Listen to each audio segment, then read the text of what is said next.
آج میں اپنے چینل میگ ٹی وی پہ امیر سبکتگین کے دو بیٹے اسماعیل بادشاہ اور محمود غزنوی کے درمیان جنگ بیان کروں گا۔ امیر سبکتگین کا انتقال 387 ہجری میں ہوا۔ اس نے اپنے پیچھے 3 بیٹے چھوڑے تھے: اسماعیل، نصر اور محمود۔ ایک مورخ نے ایک عجیب بات لکھی ہے کہ وہ کہتا ہے کہ امیر سبکتگین نے مرتے وقت 3 بیٹے اور ان کے لیے غزنی کی سلطنت نہیں چھوڑی، بلکہ اپنے بیٹے محمود کے ورثے میں ہندوستان کا راستہ بھی چھوڑا تھا کہ وہ ہندوستان پر حملہ کرتا رہے۔ امیر سبکتگین کا انتقال حالت سفر میں ہوا تھا۔ وہ بلخ سے غزنی آ رہا تھا کہ راستے میں اس کا انتقال ہو گیا۔ اس کی لاش غزنی لائی گئی اور وہیں اسے دفن کر دیا گیا۔ اب اس کے جان نشینی کا سوال پیدا ہوا۔ 2 بیٹے محمود اور نصر اس وقت غزنی سے دور تھے۔ چونکہ اسماعیل بیماری اور وقت مرگ امیر سبکتگین کے ساتھ تھا، اس لیے امیر نے اسی کے حق میں وصیت کر کے اسے اپنا جان نشین مقرر کیا تھا۔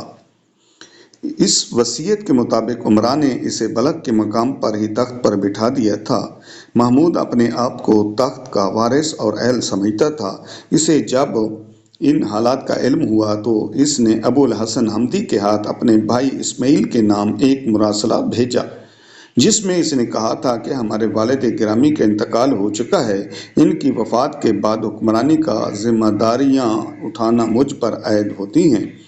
تم میرے بھائی ہو اور مجھے بے حد عزیز ہو، لیکن تم ابھی کم عمر اور ناتجربہ کار ہو۔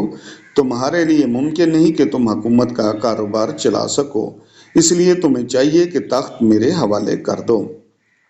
اگر تم حکومت کے اہل ہوتے اور تم میں ایسی صلاحیتیں مجھے دکھائی دیتی تو یقین کرو میں کبھی تم سے ایسی بات نہ کہتا۔ تم یہ دلیل دے سکتے ہو کہ تمہیں والد گرامی نے جانشین مقرر کیا تھا، تو میرے عزیز تمہاری یہ دلیل اتنی اہمیت نہیں رکھتی۔ میں دور تھا اور اہم کاموں میں مصروف تھا۔ چونکہ اس وقت تم ان کے پاس تھے، اسی لیے وہ جلدی میں تمہارے لیے وصیت کر گئے۔ محمود نے اپنے اس خط میں اپنے بھائی کو یہ پیشکش بھی کی کہ تم بلخ اور خراسان کی حکومت قبول کر لو، غزنی مجھے دے دو۔ میں ہر طرح تمہارا حامی اور مددگار رہوں گا۔ میرے ہوتے ہوئے تمہیں کبھی کسی پریشانی کا سامنا نہیں کرنا پڑے گا۔ محمود نے اپنے بھائی اسماعیل کو اونچ نیچ سمجھانے اور قائل کرنے کی پوری کوشش کی۔ جب یہ خط اسماعیل کو ملا تو اس نے اپنے درباریوں اور حامیوں سے اس خط کے بارے میں مشورہ کیا۔ ظاہر ہے ان کا مشورہ یہی تھا کہ اسے محمود کے خط پر توجہ نہیں دینی چاہیے، بلکہ ضرورت پڑے تو محمود کا مقابلہ کر کے اپنے حق کا دفاع کرنا چاہیے۔ محمود کو اسماعیل کے رد عمل کا علم بہت جلد ہو گیا۔ اس نے بھی اپنے عزیزوں سے مشورہ کرنا شروع کر دیا۔ اپنے چچا بغرا حق اور بھائی نصر سے رائے لی۔ ان کی رائے یہ تھی کہ غزنی کا حکمران تمہیں بننا چاہیے، کیونکہ تم ہی اس کے اہل ہو اور اسماعیل اس کی صلاحیت نہیں رکھتا۔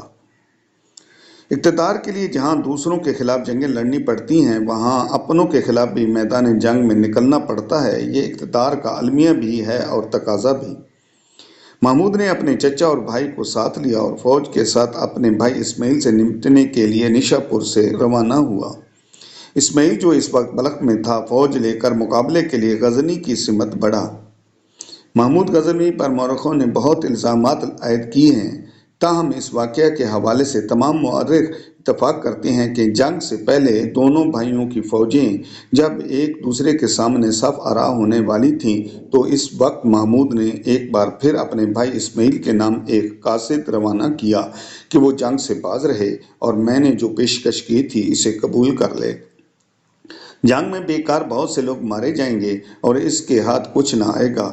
اس کے بھائی اسماعیل نے اس آخری پیشکش کو بھی ٹھکرا دیا۔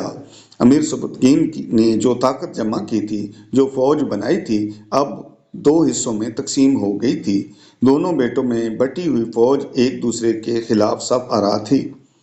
بہرحال مقابلہ ہوا اور نتیجہ وہی نکلا جس کی محمود کو امید تھی۔ فتح اس کے نصیب میں لکھی تھی۔ اسماعیل کو زبردست شکست ہوئی اور وہ میدان جنگ سے بھاگا اور غزنی کے قلعہ میں محصور ہو گیا۔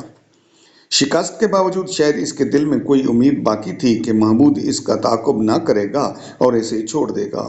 اس امید سے قطع نظر اسماعیل کو خود بھی یہ خیال نہ آیا اور نہ ہی اس کے مشیروں نے اسے مشورہ دیا کہ اب بھی وہ محمود سے صلح کر لے اور اس کی طرف خود ہاتھ بڑھانے میں پہل کرے۔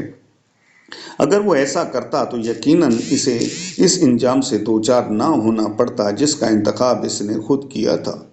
محمود قصہ زمین برسر زمین ہی ختم کرنے کا عادی نہیں تھا، بلکہ وہ سمجھتا تھا کہ چونکہ اسماعیل نے اس کی پیشکش ٹھکرا دی تھی اور جنگ کو دعوت دی تھی، اس لیے اسے اب اس کے حل پر اس کی مرضی کے مطابق نہیں چھوڑا جا سکتا۔ محمود نے غزنی کا رخ کیا اور اس قلعہ کا محاصرہ کر لیا جس میں اسماعیل نے پناہ لے رکھی تھی۔